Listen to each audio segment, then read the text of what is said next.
Welcome back, welcome back, welcome back. What's good? Okay, so last lesson we talked about rhythm. We didn't have a guitar. This lesson, we have a guitar. Alright, this is where it gets fun. It's really simple, but we can always improve, right? So if you don't know what I'm talking about when I'm speaking of the subdivisions of the beat, please look at the video before this because I'm not going to really go over it in depth like how I did prior. Now, we're going to use the engine of this vehicle, which is the guitar. Our right hand playing is going to be keeping the time. And the key to this is we don't want to stop our hands. A lot of people strum, and you can do that. Certain songs asks for this motion, but if you just keep your hand moving, you're holding time. It's a timekeeper of itself. Look, 1, 2, 3, and 4, and 5, and 1, and 2, and 3, and you know what I'm saying? So we got a click. On the downs, we're gonna strum down. On the ups, we're gonna go up. It's gonna sound like this. 1 and 2 and 3 and 4 and 1 and 2. You see I'm rushing a little bit. This is making me focus. The slower it is, low key, the harder it is.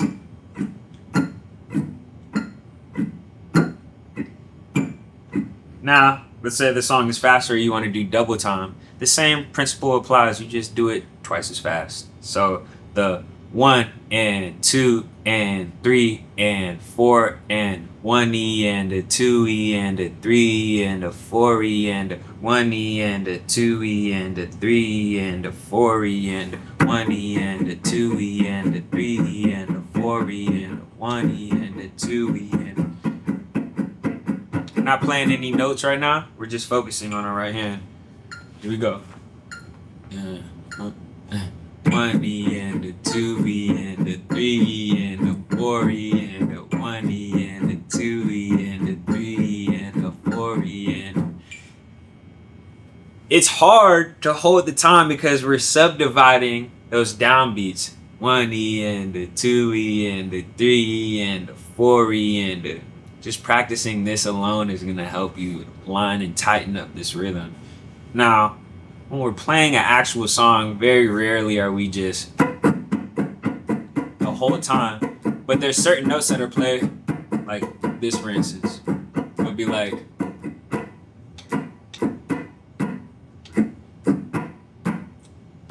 oop. You hear this? I'm choosing when the strings are being hit and when they're not being hit, but I'm also still keeping the engine going, and that's helping me keep time. So what was I playing? My arm's not stopping. My strum hand isn't.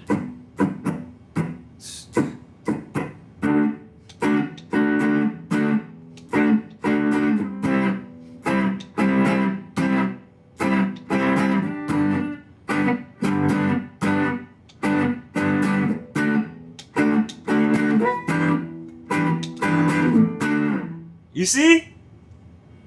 Now it's like, whoa, we start to incorporate the left hand and it comes absolutely alive. But it sounds great because we're in time. And things that are in time, even if, I'll let you in on a little secret. If you play the quote unquote wrong note, there are no wrong notes. It's just wrong entrances and exits. That's a whole nother story though. Let's say you were to play the wrong note. If you played the wrong note in time and then played the next note after that being a correct note in time, people would just be like, oh, he meant to do that. It happens in jazz all the time. It's called playing outside, like outside of the key. But since the musicians that are playing outside are in time, the thing that sounds outside of the key gets back into the key in a certain kind of time feel it sounds intentional, it sounds cohesive, it sounds like a choice. You follow what I'm saying? So what I mean is that the notes are important, but what's more important is the rhythm. You follow what I'm saying?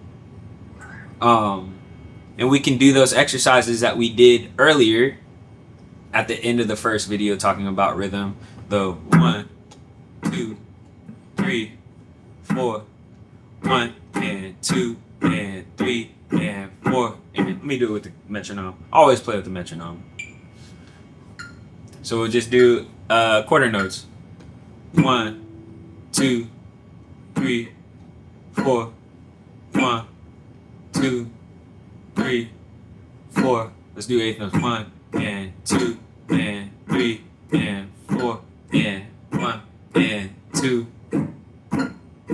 16 notes. 3 E and a 4 E and a 1 E and a 2 E and a 3 E and a 4 E and a... Now once we know how to divide on the 1 E and a, we can start creating our own strumming patterns. So I have this song called Big Sky. It's dang, I don't know the subdivisions like off the top of my head, but it's played like this.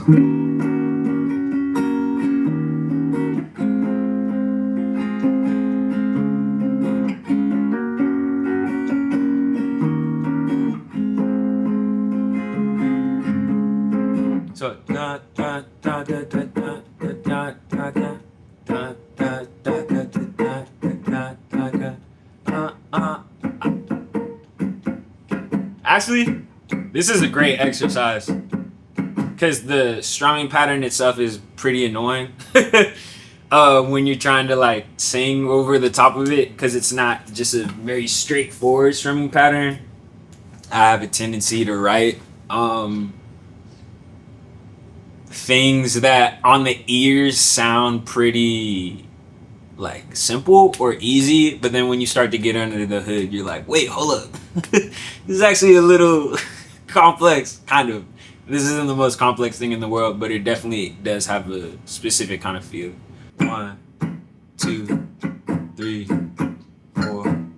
1, 2, 3, 4. Bonus points. If you can count the rhythm without breaking the rhythm, like how I'm doing, talking to you, this is how you get the rhythm ingrained into you for a specific song. Because one of these needs to be on autopilot,